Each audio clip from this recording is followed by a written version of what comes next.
A hard-fought victory against Jamaica. 1-0 it ended, and the setup a quarter-final clash with England. That's the situation. Absolutely. Now let me give you details of how it stands for the thrashing of Morocco yesterday by France team. Now goals from Kadidiatou Diani, Kenza Dali and Lesoma put France 3-0 ahead at the halftime in Adelaide, with Lesoma adding her second after 70 minutes. Now France will now face Australia in the last 8 in Brisbane on Saturday. And just to also inform you that Morocco has been hoping to become the first African side to win a knockout match at the Women's World Cup, but definitely that hope was dashed yesterday when they suffered a heavy defeat in the hands of France. And just to get into a bit of details, further details rather, as it concerns that one, Heavy Renards France stands 67 places above Morocco in FIFA World Ranking, and their superior quality was evident in the very first half, with Diani nodding them in front after a neat cross from Sakina Kachoa as she scored her 4th goal in the competition. And of course, in the 20th minute, Diani turned provider, cutting the ball back to Aston Villa's Dali,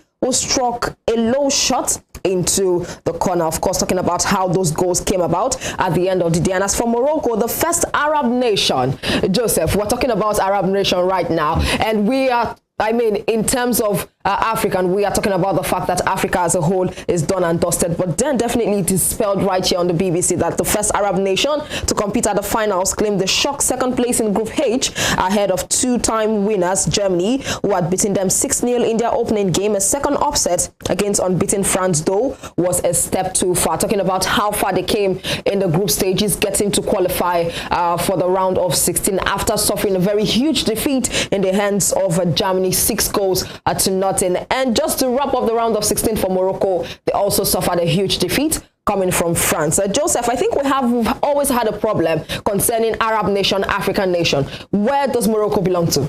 Well, I really don't know why they are doing what they do. Don't forget, they've always wanted that breakaway that they're not Africans, and they always say these things. And that is why I think it caused a huge upset when during the 2022 Qatar World Cup. Africans stopped supporting them after they made that statement in Qatar that they should be called an Arab nation and not an African nation. And well, time will tell. We'll see how far it takes them, because I'm sure there'll be a time where they will need the whole of Africa, and maybe we'll still stick with the Arab nation. And but then we will consider them Africans because we have to be professional at these. And they're out of the competition. They're debutants at the competition. And kudos to them as well, getting to the round of 16. For the very first time, Nigeria was Africa's only hope, no doubt about that, because they pushed it to the wall. Even the English team knew they were almost in trouble. We're about causing an upset. But as I say, penalty is a game of luck. And Nigeria out. So all African teams are out, but then they bowed out on a very high note, definitely. Now, Colombia set up a Women's World Cup quarterfinals against England with a hard-fought 1-0 victory over Jamaica. Catalina Usme, who captained Colombia in Melbourne, called home the decisive strike in the 51st minute, and it was the first goal Jamaica had conceded at the tournament after 321 minutes of play, but they could not find a response. And also, this is the first time Colombia have reached the last 8 of the Women's World Cup. Well, congratulations to them. And just to also state this for emphasis, that they will face European champions England at Stadium Australia in Sydney on Saturday, kick-off time. Well, I think it's a hard-fought victory, just like you stated when we started the show, for Colombia, because Jamaica will tell you for sure that they've been up and doing from the group stages, qualifying into the round of 16. Of course, one of their talisman, Khadijat Shaw, getting a red card, I think, in their very second match, missing the very 3rd one for the round of 16, but was able to come back to the game where they took on Colombia. So it was a very hard-fought victory for Colombia so far. Definitely. Now, away from that, England forward Lauren James has apologized for a red card during the Women's World Cup last 16 win over Nigeria, and says she will learn from the experience. She was sent off following a VAR review of stamping on Michelle Aloze's back in the tie England won on penalties. James will be suspended for Saturday's quarterfinal against Colombia. So she said, and I quote, "All my love and respect to you," and that is Aloze. "I am sorry for what happened," she said on social media to Aloze. "Also, for our England fans and my teammates are playing with and for you is my greatest honor, and I promise to learn from my experience." End of quote. Now, the 21-year-old was one of the stars of England's group games with 3 goals and 3 assists. England also released a statement quoting Lauren is really sorry for her actions, which led to the red card, and is full of remorse. It is wholly out of character for her. Now, FIFA has not put a time frame on when a decision will be made. So we know that there will be a further sanction, but one thing we understand for now is that she'll be out of that game against Colombia. And there'll be further sanction from FIFA. She has apologized, and Alozie also reacted to that. Absolutely. Going back to reply a message talking about the fact that they are playing on the World Cup stage, which shows maturity from the side of what's her name now, Michelle Alozie, talking about the fact that when you're a bit frustrated, because that day we could see it all, it was obvious in the eyes of the England girls, the Lionesses of England. They were a bit frustrated. They never expected the showcase and display that Nigerians put up to them at that point. So out of frustration, I believe that was why she did that. Some of the fans who have gone to meet Alozie, speaking to Alozie that what Lauren did was bad. And she had to reply that beg rest. That was what she wrote. It was definitely bad, but then at that point in time, she was mature enough to understand what was going on. Biggest stars in football. There was a lot of pressure. A whole lot of pressure. And also, the England boss, Sarina Wigman, she did say in her words, and I quote, "She's inexperienced on this stage and in a split second lost her emotions. It isn't something she did on purpose. She apologized and felt really bad." Of course, she lost her emotions right there, just like I've rightly stated, out of frustration, talking about the fact that she had starred in the former game against China before this, and it was very hard for us to even identify Lauren James on that pitch that day. So it was out of emotions. And don't forget that Alozie schools in the US, and we understand she should be visiting the UK soon. So they should have a date. They will definitely have a date. Absolutely. And just meet up. There's no need for a fight. There's nothing actually for a fight. And we all lose our cool. We all do. Absolutely. Even in station, even with the person I'm talking sport, we all lose our cool. We will definitely do. All right, let's move on with more stories, Nengi. Absolutely. Let's talk about more stories as it concerns the NFF, FIF Pro, and the Super Falcons of Nigeria. Now, according to the Punch, just a day after the Super Falcons elimination from the ongoing FIFA Women's World Cup in Australia and New Zealand, the International Federation of Professional Footballers and the Nigerian Football Federation are in a war of words over the payment of outstanding bonuses and allowances of the players, which dates back to 2021. Now, in a statement on Tuesday, FIF Pro confirmed that it received complaints from the players over the outstanding monies with the federation. And according to FIF Pro, they said in their words, and I quote, "Following the Nigerian women's national team's elimination from the FIFA Women's World Cup, FIF Pro can confirm it is assisting players in a disagreement with the Nigerian Football Federation concerning bonus payment, camp allowances and expenses, some of which dates back to 2021. And during the World Cup, the players expressed the desire to remain focused on their performance without making public statements or facing other distraction." And FIF Pro further stated the players' determination to get their payment after avoiding the distraction in the course of the tournament. However, the Super Falcons believe that it is now time for the Nigerian Football Federation to honor their commitment and pay the outstanding amount. Now, also a backup to that story, according to the BSN Sport, they did talk about what the response of NFF was like. Now, the Nigerian Football Federation has dismissed as nothing more than a storm in a teacup a statement issued by the World Body of Professional Footballers as FIF on Tuesday, calling on the federation to pay players of the Super Falcons what they are owed. Now, the federation reiterated that it had an earlier agreement with the players on what they would earn at the FIFA Women's World Cup in Australia and New Zealand. But World Football Governing Body, FIFA, came up with a new template that guaranteed more money for the players and which made players of all participating teams happier. And therefore, the NFF insisted it does not need FIFA shouting from afar, from far off, rather, to pay Nigerian players that they had been promised by both FIFA and the NFF, dismissing the body statement as a mere relevance-seeking message.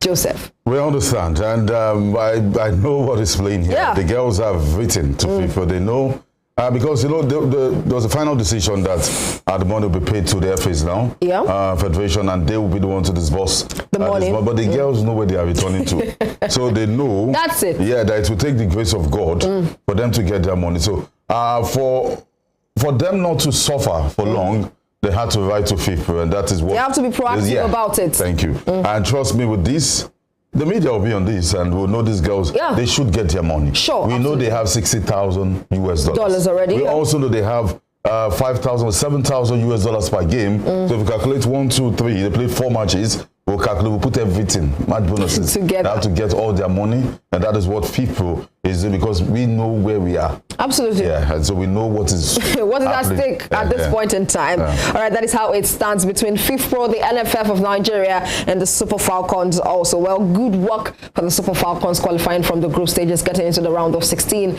being dismissed by England, and that is how it ended for the Super Falcons. But then definitely we'll follow that one closely and give you more updates as it unfolds. Joseph, let's travel to Zambia. Yeah. Absolutely, let's travel to Zambia and talk about what is currently going on. Recall, we brought you news about the fact that FIFA is currently investigating something against the Zambian coach, that's in person of Bruce Onwape. But at this point in time, we would have to leave that aside and see what is happening concerning the Zambian FA and Bruce Onwape. Something very positive at this point in time. Now, as Randy Waldrum ends his stint with the Super Falcons following his contract expiration, which comes to an end officially next week after leading the country to the round of 16 of the Women's Mundial in Australia and New Zealand, and the Nigerian Football Federation not keen to hold talks with the American, its counterparts, Zambian FA says it is set to send Copper Queens coach Bruce Onwape to training abroad. Now, the program is part of its capacity building plan for the team's technical bench, and FAZ General Secretary Ruben Kamanga says the decision to give Onwape further training has been long-standing. So at this point in time, it doesn't matter if FIFA is currently investigating the behavior of Bruce Onwape, but we have been able to identify that FAZ, as General Secretary, has talked about the fact that that decision has been a long time standing. Now, Kamanga says the training is aimed at helping Onwape gain vast knowledge in the game, and he also says it is important that everyone appointed to any national team's technical bench is equipped with the skills and the knowledge required to successfully tutor the players. Now, Kamanga also says the move is part of the long-term plan to ensure that Zambian football is developed to full capacity by having qualified and trained coaches. At this point in time, Joseph, we understand the fact that what they have on ground is a long-term plan.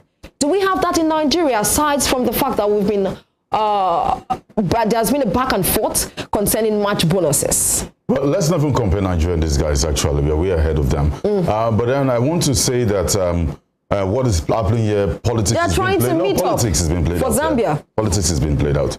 No matter what happens, even if they send them to space to go and do trading, FIFA will still do their own investigation. No, absolutely, yeah. And the consequences will lie on the federation if they continue to, dodge all the allegations, not responding to what is on ground. We also know that if it's not guilty, why are you sending more training? Because we look at the training to gain more experience. What they're saying to you is that instead of condemning him, what they want to do right now is send him on training to get more knowledge. That man should be up to 40 or 50, if I'm correct. And I feel like he should have gotten that experience. And instead of sending him off for training, I thought he would be suspended. At least until FIFA is able to come up with something. The investigation is done and dusted. But at Zambia, that's what I said. It's not even about if they have a plan. Even if they have a 20-year plan, they're still away Nigeria when it comes to sports. So I feel that is totally wrong to be sending them on training rather than investigating what is on ground, the allegations that has been made by some of the female players. All right, away from that, the Nigerian Football Federation, NFF, has constituted its standing ad hoc committees. A statement by Ademola Olajire, the Director of Communications at the NFF, on Tuesday said a total of 17 standing committees and 3 ad hoc committees were constituted by the NFF. Now, the Finance Committee has Timothy Hammond as chairman and Margaret Ichen as vice chairman, with AC Laden and Adogaba, Awala Musa, Greg Abang, and Gandhi Bodinga as members. And moving away from that one, recall yesterday we brought you news concerning CAF sending some delegates to inspect the Godswill Akpabio Stadium, and this time around, a 7-man delegation of Confederation of African Football, that's CAF, today visited the Samuel Egbomudia Stadium to inspect facilities ahead of the 36th African Nations Cup Nigeria is bidding to co-host with Benin Republic in 2027. Now, the CAF team arrived at the 15,000 capacity Samuel Egbomudia Stadium and were led on the facility tour by Mrs. Sabina Chikere, that's the permanent secretary at the State Sports Commission. Now, Sabina Chikere, who is also the general coordinator of Bendel Insurance FC, presented a souvenir with inscription "Edo at a glance" to the visiting team. team. Now, the Edo Sports Commission Permanent Secretary would describe the CAF inspection visit as a welcome development, said she is happy to be part of the progress made by their governor in sports infrastructure development, which has attracted international competitions to Edo State. And just to wrap up the story, Nigeria is bidding to co-host the 36th CAF Nations Cup competition in 2027, and Samuel Ogbomodia Stadium is chosen as one of the designated venues for the competition. And this was according to Sabina Chikere. Well, the inspections have currently been going on across two major stadiums we have in Nigeria.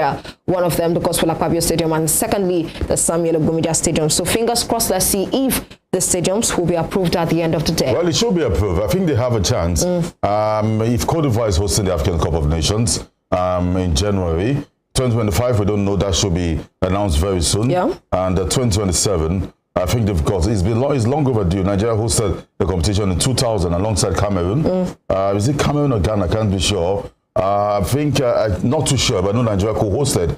Alongside with another country. Yeah, in 2000. So 2000 to 2010, it's almost 20 years, more than 20 years at this point. So I think they should consider Nigeria and Benin. That is why you have this amount of delegates coming to inspect. Yeah. I mean, if you're co-hosting with Benin, what it does to Nigeria is that, see, other states, rather, will see reasons to have a proper stadium, proper development. Certainly. Yeah, and businesses, hotels. And to every of the countries, if Nigeria finally gets that nod, now being Benin is somewhere we've been for long, you know. Yeah. I will enjoy their stay out there. So I'm rooting for Nigeria, of course, for 2027. But we know 2025 we'll be giving to another country, no doubt about that. 2024, which is will start in January, will be hosted by Ivory Coast. And of course, we know that the opening match and the final are stated by CAF, we played in Abidjan. And getting away from that one, that's a conclusion for football. Let's get into the world of athletics as it concerns Nigeria in preparation for Budapest 2023, just to end the first half of the show.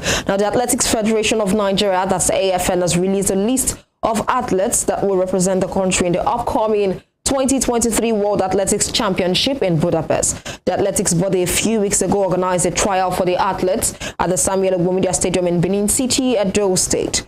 The athletes that made their mark in the trial and met up with the required time and standard of the World Athletics made the list. But the notable name missing from the list is 100 meters women's hurdles champion Tobiloba Amuson. Now, the Olympic champion was suspended by the Athletics Integrity Unit, that's the AIU, a few weeks ago after failing to show up for the compulsory doping test on 3 occasions. And the hardworking athlete has promised to clean her name, but it might be too late as the championship is set to run between August 17th to 29th, 2023. Being displayed on your screen are some of the athletes who have been selected, and as well, their names being pasted on the list. Very important names, the likes of Sheyi Ogunlewe, the likes of Ishakiri, the likes of, what's her name now, Eshe Brume, and the rest of them on the list.